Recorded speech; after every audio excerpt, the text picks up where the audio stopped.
एक बार भगवान बुद्ध एक नगर में पहुंचे। वहां का एक धनवान सेठ उनसे मिलने के लिए आया। उनका अभिवादन करते हुए कहता है कि भगवान, मैं इस नगर का एक बड़ा सेठ हूँ। मेरे पास बेशुमार दौलत है। कृपया कर आप मुझे एक अवसर दें जिससे मैं आपकी सेवा कर सकूं। भगवान बुद्ध पास में पड़े एक सुई को उठाया और उसे दिया, और देते हुए उन्होंने कहा कि मरने के बाद यह सुई मुझे लौटा देना। वह धनवान उस सुई को ले लिया। उस समय उसे होश न था। उस सुई को लेकर के घर चला गया। घर जाने पर उस सुई को एक सुरक्षित स्थान पर रखते हुए वह सोचने लगा कि भगवान बुद्ध ने कहा है कि मरने के बाद इस सुई को लौटा देना, लेकिन मरने के बाद तो मनुष्य कुछ भी साथ में लेकर जाता नहीं। तो फिर इस सुई को मैं कैसे लौटाऊंगा? रात हो चुकी थी, इसलिए वह भगवान के पास पहुंच न सका।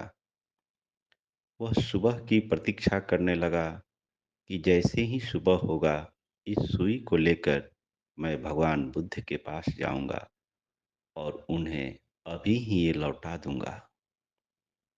सुबह हुई। उस सुई को लेकर सेठ भगवान बुद्ध के पास पहुंचा और सुई को देते हुए उसने कहा कि भगवान, कृपया कर इस सुई को आप अभी ही रख लें, क्योंकि मरने के बाद तो मैं कुछ भी नहीं लेके जा सकता हूँ। तो फिर इस सुई को आपको मैं कैसे लौटाऊंगा? भगवान मुस्कुराते हुए बोले कि तुम अपने आप को इतना धनवान कहते हो और एक सुई भी तुम अपने साथ नहीं ले जा सकते हो। तो यह धन इतना ज़्यादा मूल्यवान नहीं जिसके कारण तुम्हें अभिमान हो चुका है। मनुष्य को तो ऐसी कमाई करनी चाहिए, ऐसी संपदा एकत्र करना चाहिए जो अक्षय हो, यानी जिसका कभी क्षय न हो, जिसका कभी नाश न हो। उस संपत्ति को पाने में श्रम करना चाहिए। मनुष्य जीवन में सबसे बड़ा पुरुषार्थ है अक्षय निधि को प्राप्त कर लेना।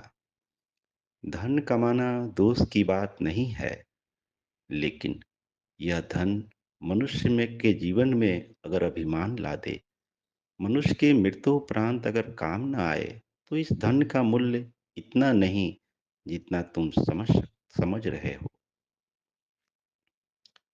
तो कुछ ऐसी कमाई होनी चाहिए जो तुम्हारे साथ जन्म जन्मों तक साथ रहे। वह धनवान सेठ भगवान के चरणों में गिर पड़ा और बोला कि भगवान, कृपया अब आप ही बताएं कि कौन सी ऐसी कमाई करें जो सदैव हमारे साथ रहे, इस जीवन में भी और मरने के बाद में भी। भगवान ने कहा, मन को निर्मल करो। जब कोई व्यक्ति मन को निर्मल करता है, तो उससे जो कर्म होता है, उसे इस जीवन में भी सुख प्राप्त होता है। जहाँ जाता है वहाँ सुख मिलता है, और मृत्यु उपरांत भी उसे सुख मिलता है। और मन के निर्मल करने के लिए उसे ध्यान करना होगा, और ध्यान के लिए एकांतवास आवश्यक है। स्वयं में उतरना होगा, स्वयं को जानना होगा, स्वयं के लिए थोड़ा समय निकालना होगा। हर व्यक्तियों की यह एक शिकायत रहती है कि इस भाग दौड़ के जीवन में समय ही कहाँ है जब मैं ध्यान कर सकूं, अपने लिए थोड़ा समय निकाल सकूं। और जीवन के अंत समय में हर व्यक्ति रोता है इस बात का कि अरे देखो, मैंने परिवार के लिए इतना कुछ किया और आज परिवार के लोगों को मेरे लिए समय नहीं है जो मुझे थोड़ा समय दे सके। मित्रों, आश्चर्य इस बात की है, जरा आप विचार करें कि जब आप अपने लिए समय नहीं निकाल सकते हैं, तो दूसरा व्यक्ति आपके लिए समय निकालेगा, यह कैसे संभव है? अगर आप चाहते हैं कि आपका जीवन का अंतिम समय भी सुख शांति से बीते, तो आपको उसकी तैयारी करनी पड़ेगी, क्योंकि जीवन के अंत समय में आपको अकेला ही होना पड़ेगा और आप अकेला रहने का अभ्यास नहीं किए। तो जब अकेले रहने का अभ्यास नहीं करेंगे, तो जीवन का वृद्धावस्था और मृत्यु बेहद दुखदाई होगी। अब आपके ऊपर निर्णय निर्णय आपको करना है कि आप अपने लिए समय निकाल पाते हैं या दूसरों से उम्मीद पालकर दुख उठाना चाहेंगे कि दूसरा व्यक्ति हमारे लिए समय निकाले।